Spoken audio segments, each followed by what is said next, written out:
할렐루야, 좋은 아침입니다. 모두 반갑습니다. 오늘도 하나님께서 주시는 말씀으로 은혜의 시간이 되기를 바랍니다. 오늘 하나님께서 주시는 말씀은 사무엘상 14장 1절에서 23절까지의 말씀입니다. 오늘 본문 내용이 좀 길어서 1절에서 15절까지만 말씀을 봉독해 드리겠습니다. 하루는 사울의 아들 요나단이 자기의 무기를 든 소년에게 이르되 우리가 건너편 블레셋 사람들의 부대로 건너가자 하고 그의 아버지에게는 아뢰지 아니하였더라. 사울이 기브와 변들이 미그놀에 있는 석류나무 아래에 머물렀고 함께한 백성은 600명 가량이며 아이야는 에봇을 입고 거기 있었으니 그는 이가봇의 형제 아이드의 아들이요 비느하스의 손자요 실로에서 여호와의 제사장이 되었던 엘리의 증손이었더라. 백성은 요나단이 간 줄을 알지 못하니라. 요나단이 블레셋 사람들에게 건너가려 하는 어기 사이 이쪽에는 험한 바위가 있고 저쪽에도 험한 바위가 있는데 하나의 이름은 보세스요 하나의 이름은 세네라. 한 바위는 북쪽에서 믹마스 앞에 일어섰고 하나는 남쪽에서 게바 앞에 일어섰더라. 요나단이 자기의 무기를 든 소년에게 이르되 우리가 이 할례 받지 않는 자들에게로 건너가자. 여호와께서 우리를 위하여 일하실까 하노라. 여호와의 구원은 사람이 많고 적음에 달리지 아니하였느니라. 무기를 든 자가 그에게 이르되 당신의 마음에 있는 대로 다 행하여 앞서 가소서. 내가 당신과 마음을 같이하여 따르니이다.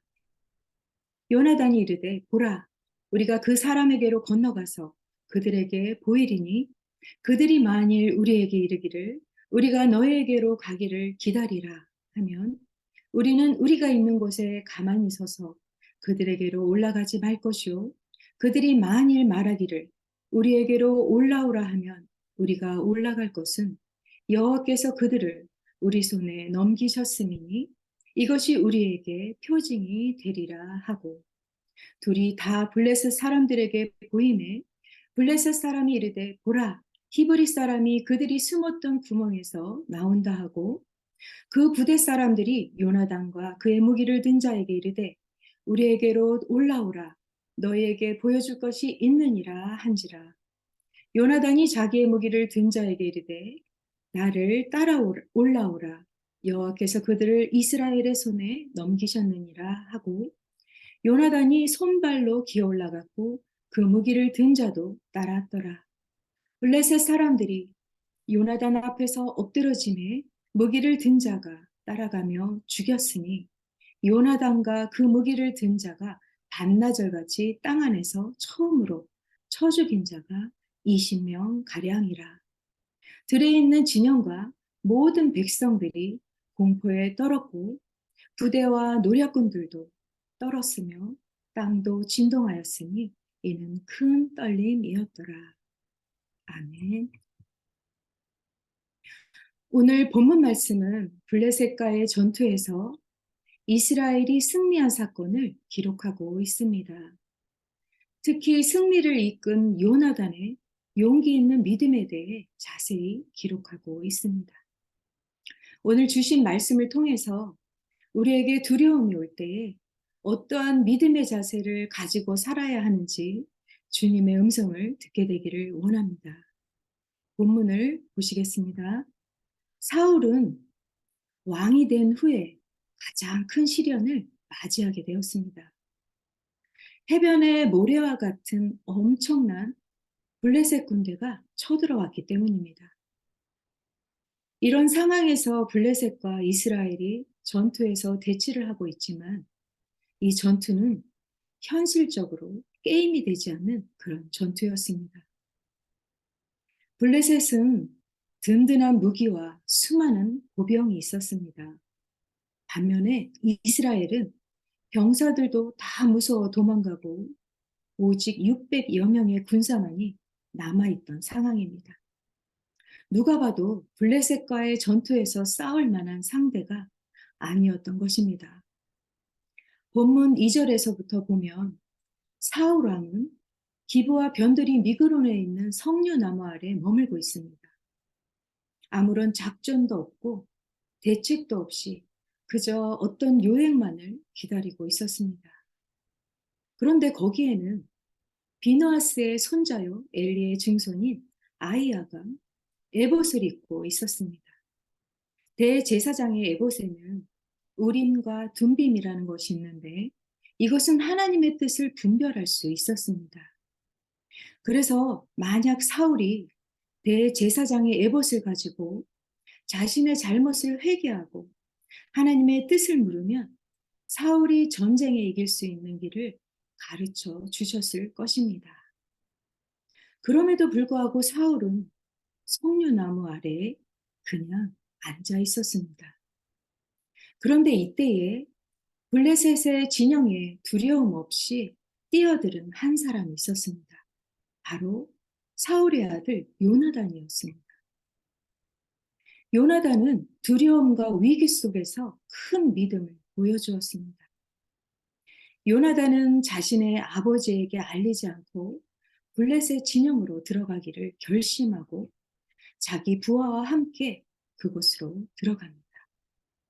그런데 그곳은 험한 바위가 있어서 올라가기가 쉽지 않았고 쉽게 적들에게 발견되는 곳이었습니다. 하지만 요나단은 목숨을 걸고 적진으로 들어가고자 했습니다. 요나단도 블레셋 사람들이 해변에 모래와 같이 가득하여서 막강한 병거와 마병들이 있다는 것도 잘 알고 있는 상황입니다. 그러나 요나단이 하나님에 대한 어떠한 믿음이 있었기에 담대할 수 있었을까요? 6절 말씀을 보시겠습니다. 요나단이 자기의 무기를 든 소년에게 이르되 우리가 이 할례 받지 않는 자들에게로 건너가자. 여호와께서 우리를 위하여 일하실까 하노라. 여호와의 구원은 사람이 많고 적음에 달리지 아니하였느니라. 요나단은 먼저 하나님께서 자기의 백성을 위하여 일하시는 분임을 굳게 믿었습니다. 그리고 담대하게 블레셋 진영으로 들어갈 수 있었던 것은 하나님의 구원은 사람이 많고 적음에 달리지 않았음을 알았습니다. 그래서 눈에 보이지 않는 하나님을 의지할 수 있었던 것입니다. 그러나 보통 사람들은 이런 상황에서 살아계신 하나님을 믿지 않고 숫자와 보여지는 능력에만 얽매여서 살아갑니다. 그래서 눈에 보이는 세상의 것들로 가득 채워져서 참된 구원자이신 하나님을 저버리고 외면하며 살아갑니다. 그러나 그리스도인들은 눈에 보이지 않는 하나님을 믿는 사람들입니다. 하나님은 우리 눈에 보이지 않지만 지금도 자신의 살아계심을 보이시고 계십니다. 이처럼 요나단은 하나님의 구원이 그의 손에 있음을 믿고 나아갔습니다. 우리도 요나단의 믿음같이 환경을 뛰어넘는 신앙을 갖게 되기를 바랍니다. 그래서 이스라엘의 구원을 위하여 싸우시는 하나님이 오늘도 우리의 삶 가운데 싸워주시고 승리의 기쁨을 주실 줄 믿습니다. 이렇게 요나단은 블레셋 진영에 들어가기 전에 먼저 하나님께 표징을 구합니다. 요나단은 어떤 표징을 구했을까요? 9절, 10절을 보시겠습니다. 그들이 만일 우리에게 이르기를 우리가 너에게로 가기를 기다리라 하면 우리는 우리가 있는 곳에 가만히 서서 그들에게로 올라가지 말 것이요. 그들이 만일 말하기를 우리에게로 올라오라 하면 우리가 올라올 것은 여호와께서 그들을 우리 손에 넘기셨으니 이것이 우리에게 표징이 되리라고 합니다. 그때 12절 그 부대 사람들이 요나단이 말한 것처럼 그들이 우리에게로 올라오라 너에게 보여줄 것이 있느니라 라고 말합니다. 이것을 보고 요나단은 여호와께서 그들을 이스라엘의 손에 넘기셨음을 믿었습니다. 그래서 그 부하와 함께 바위 절벽을 손발로 기어 올라가 블레셋 사람들을 물리치기 시작합니다. 그리고 요나단과 그 병기 든 자가 반나절 동안 주변에 있던 사람들을 20명이나 죽였습니다. 이렇게 요나단이 믿음으로 결단하고 담대하게 두려움의 대상과 맞설 때에 하나님께서 두려움과 공포에 떨고 있는 이스라엘 백성들을 위해 일하기 시작하셨습니다. 갑자기 블레셋 진영에 떨림이 일어나고 땅이 진동하는 일이 일어났습니다. 이때 블레셋 사람들이 공포에 떨며 마치 누가 자신들의 동료인지 적군인지 모르고 서로 칼로 죽이는 일이 벌어졌던 것입니다. 하나님께서는 요나단 한 사람의 믿음을 보시고 역사하셨습니다. 요나단은 아버지인 사울과 달리 살아계신 하나님을 의지하여 블레셋과의 큰 전쟁에서 승리를 거두게 되었습니다. 그러나 요나단의 용기에는 행동과 믿음은 어느 날 갑자기 뚝 하고 떨어진 게 아니라 그동안 하나님께서 이스라엘에게 베풀어 주셨던 구원의 사건들을 보고 믿고 있었기 때문에 가능했습니다. 그래서 우리도 매일매일 살아계신 하나님을 믿고 보고 의지하는 삶을 살아야 합니다. 환경으로 우리를 두려움을 주는 모든 것들에서 벗어나야 합니다. 먼저 눈에 보이지 않는 나의 마음에서 오는 불신들과 싸워야 합니다. 이 불신하는 마음이 들어오면 하나님이 우리를 도우실 수 없다는 것을 꼭 기억해야 합니다. 그러므로 이 싸움에서 이길 수 있는 방법은 오늘 우리에게 주신 말씀을 붙드는 것입니다. 여호와의 구원은 사람이 많고 적음에 달리지 아니하느니라. 오직 여호와의 구원은 살아계신 하나님을 믿는 자에게 나타나는 능력임을 믿는 것입니다. 드디어 블레셋 진영에 떨림이 일어나고 땅이 진동하는 일이 일어났습니다. 이때 사울은 무엇을 하고 있었을까요? 16절부터 보시겠습니다. 사울은 블레셋의 진영에 있는 사람들이 스스로 무너져 이리저리 흩어지는 광경을 보게 됩니다. 바로 그때 요나단과 그의 병기든 자가 없어졌다는 사실을 듣게 됩니다.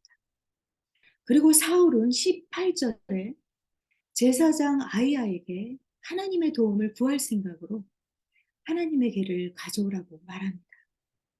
그런데 곧 이어서 19절을 보면 사울의 마음이 바뀐 것을 볼 수 있습니다.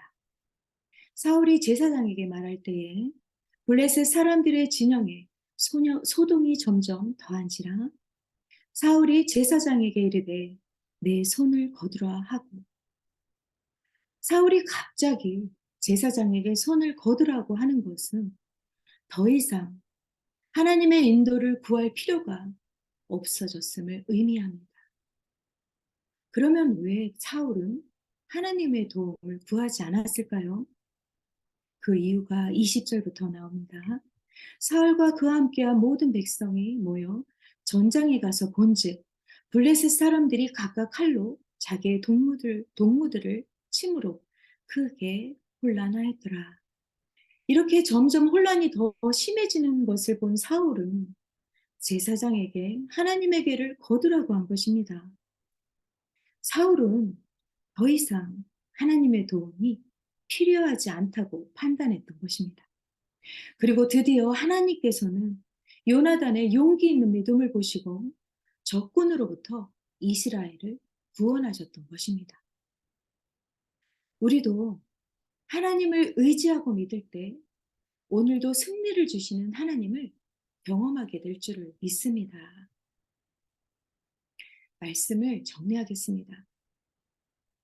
오늘 저는 본문 말씀을 통해 사울과 요나단의 상반된 모습을 보았습니다. 사울은 처음부터 전쟁이 벌어지는 순간까지 하나님의 계가 옆에 있었음에도 불구하고 진심으로 하나님의 도움을 요청하지 않았습니다. 그리고 더 큰 문제는 자신의 잘못을 돌이키지 않고 회개하지 않았던 것입니다. 사울은 상황이 어렵다고 생각될 때만 하나님을 찾는 사람이었습니다. 그렇다면 우리의 모습은 어떻습니까? 어떤 문제가 생길 때만 하나님을 찾고 있지는 않습니까? 하나님의 도움과 인도를 구하다가도 상황이 해결되면 다시 하나님을 멀리하지는 않습니까? 사실 우리 인간은 눈에 보이는 상황에 따라 때로는 믿음이 흔들리고 세상을 두려워하며 살아갑니다. 그러나 우리가 정말로 두려워해야 할 것은 하나님을 믿음으로 바라보지 못하는 나 자신의 모습입니다.